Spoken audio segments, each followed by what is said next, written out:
sorry, before we get into football, I want to talk really quickly about UFC 282 over the weekend. I know Zyler, you're not much of a UFC MMA kind of guy, but I'll just watch the football game here and let you guys chat. all right, sounds good. Well, there's not even much to chat about. Like Jake and I watched. You've seen Paddy the Baddy, right, Zyler? Sorry, what? You've seen Paddy the Baddy, Paddy Pimblett. Paddy Pimblett. Hold on. I'll pull up a Understand video these of him. words. So basically, Paddy the Baddy Pimblett is he's a UFC fighter from England. He made his pay-per-view debut this weekend. So he used to fight on like that guy. You never seen that guy before? No. No?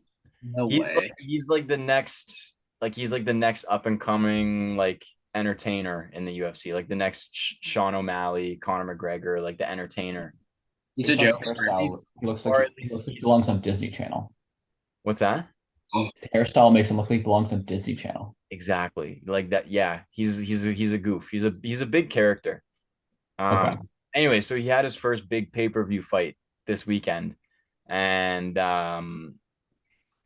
I think I think You can say it. lost. Say it. I think he lost two out of the three rounds, and they gave him the decision victory. So they gave him the unanimous decision victory too. Wow.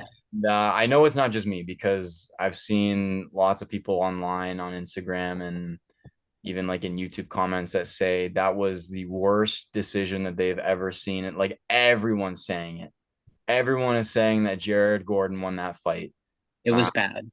it was a terrible decision, but it's because the UFC is a big business, and it's because Dana White wants to make his guys that'll Paddy's gonna make a lot of money, and if he's gonna keep winning, he's gonna keep making the company more money. But it gets to a point now where with this victory, I think it's hurting the sport more than it's helping the business. And I know that it's all just a money thing, but it's so bad for the sport.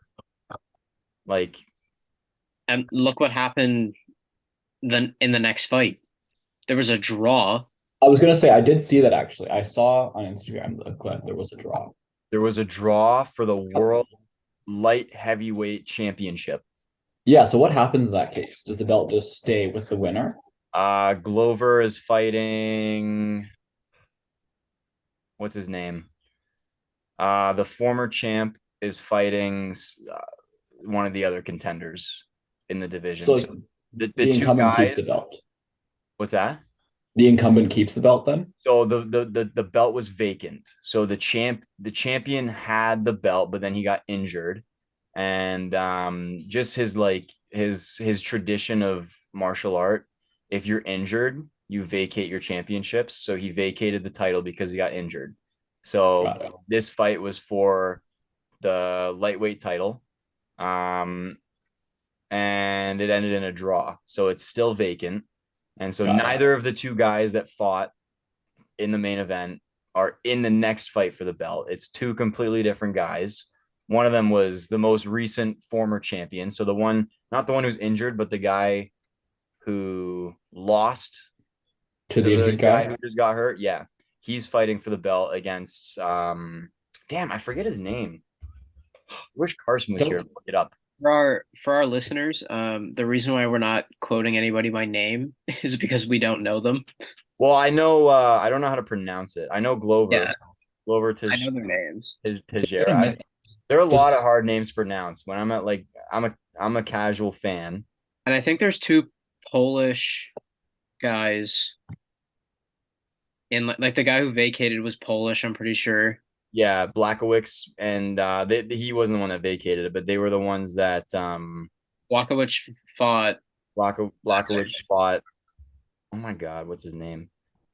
Um, Jamal Hill. Jamal Hill is fighting Glover for the belt. ah, In at UFC 283. So at their next pay per view. gotcha. Yeah, but yeah, that cool. Patty decision just that blew me away. Even like, because I mean, you look back at like the Sean O'Malley fight when he beat Jan in that decision, and like even then, that was you could go both ways, but for this one, Paddy did like nothing. Like he was getting pushed against the cage. Yeah. Um, like he wasn't really controlling the fight at all. He didn't have more significant strikes at all. I don't know what they were calling or what they were judging it off, like based off of, but it was a bad decision. Um, yeah, I I didn't I even watch the main event. I didn't even watch the main event because I I actually I went to the dojo Sunday morning and one of the parents asked me if I watched it and I was like, no, I didn't even see it. And they were like, it was a draw. I was like, you're kidding. But anyways, Wow. that's all. Just another UFC rant. It sucks that I've been ranting more than I've been praising know. UFC these days, you know? But you know, business is business. You gotta do for the business, right? Yep. Dana White. He's a smart guy, but you know, the sport should have a little more integrity than that. I think if you're judging a co-main event fight in a pay-per-view, you should have a little more integrity than that. Give your honest opinion. That's just my opinion. Why is Nate not judging for the UFC? I should be. I feel like I'd be a good judge. I feel like I would be a good Why judge are you not in the ring fighting? because I have a broken hand right now. That's why. Yeah, I saw that coming. That was the Throw song. me in the band. No, throw me in the bantamweight division. I could do it. I'll be a flyweight. I can cut to 120. That'd be There's a easy. 120 men's division, really? I think it's 125. I think that's the lightest weight. 125. It's the flyweight. I think. Don't quote me on that. I'm still learning, but